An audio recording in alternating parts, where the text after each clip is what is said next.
جتنا بھی سسٹم ہے، ظاہر ہے ریاست کے ادارے ہیں، الیکشن کمیشن ہے، عدلیہ ہے اور اسٹیبلشمنٹ ہے جس کا بھی آپ نے خود بھی ذکر کیا، آپ ان سب اداروں کے اگینسٹ سم ہاؤ آپ کی رائے جو ہے وہ ایک تاثر یہ ہے کہ ان کے اگینسٹ ہے. آپ نے کل کو حکومت میں بھی آنا، آپ ایک گورنمنٹ ان ویٹنگ ہے، ظاہر ہے سب سے بڑی پارٹی ہے آپ کی، تو آپ نہیں سمجھتے کہ جب آپ حکومت میں آئیں گے تو ان اداروں سے ہی آپ نے کام لینا ہے تو آپ اختلافات کو نفرت کی حد تک نہ پہنچنے دیں؟ دیکھیے حبیب، اب ایک پاکستانی ہوتے ہوئے ہم سب کو، مجھے چھوڑیں، ہم سب کو فیصلہ کرنا پڑے گا کہ ہم یہ کس طرح کا ملک چاہتے ہیں.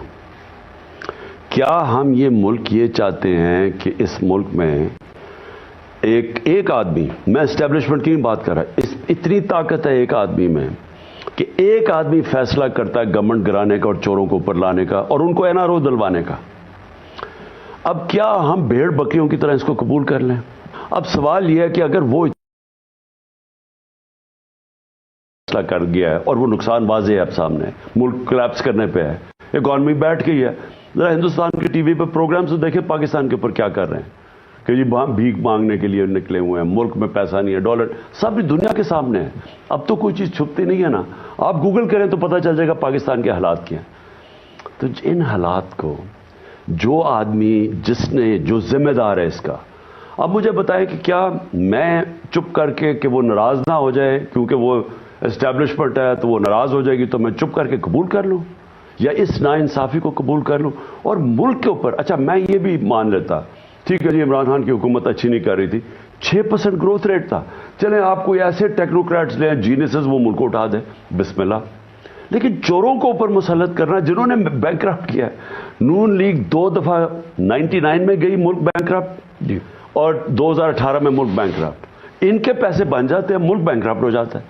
ان کو اوپر لانا اور ہم یہ قبول کر لیں اور ہم کہیں گے جی وہ ناراض نہ ہو جائے اسٹیبلشمنٹ. دیکھیں میں تو ایک حد تک ہمیشہ سمجھتا ہوں کہ آپ کو کمپرومائز کرنی چاہیے. میں یہ سمجھتا ہوں کہ یہ ملک، میری تو ساری اسٹرگل ہے رول آف لا کی، انصاف کی. انصاف کے لیے آپ کو عدلیہ چاہیے، آپ کو کبھی اس سے لڑائی نہیں کرنی چاہیے. جب تک عدلیہ سٹینڈ نہیں لے گی رول آف لا کے لیے، یہاں یعنی رول آف لا کا انصاف کا مطلب یہ کہ طاقتور کو جب تک وہ قانون کے نیچے نہیں لے کے آتی، ملک کا کوئی فیوچر نہیں ہے. میں اپنی ساری قوم کے سامنے کہہ رہا ہوں، اگر اس ملک میں انصاف قائم نہیں ہوتا یہ ملک ختم ہو جائے گا. میں آج اس نتیجے پہ پہنچ گیا ہوں، ملک تو بینک کرپٹ ہے. اور انصاف اگر مل گیا، جو نیلسن منڈیلا کی ایک بڑی فیمس سینگ ہے، اس نے کہا غربت انصاف ختم کرتا ہے، انصاف خوشحالی لے کے آتا ہے.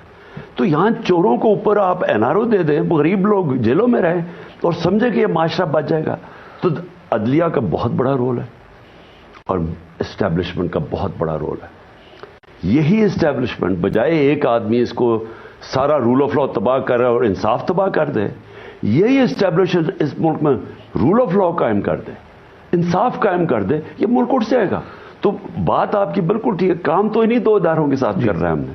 اگر ہم انصاف چاہتے ہیں، جو میری 26 سال کی سٹرگل ہے انصاف کی تحریک، تو یہ 2 اداروں کے بغیر تو نہیں ہو سکتا.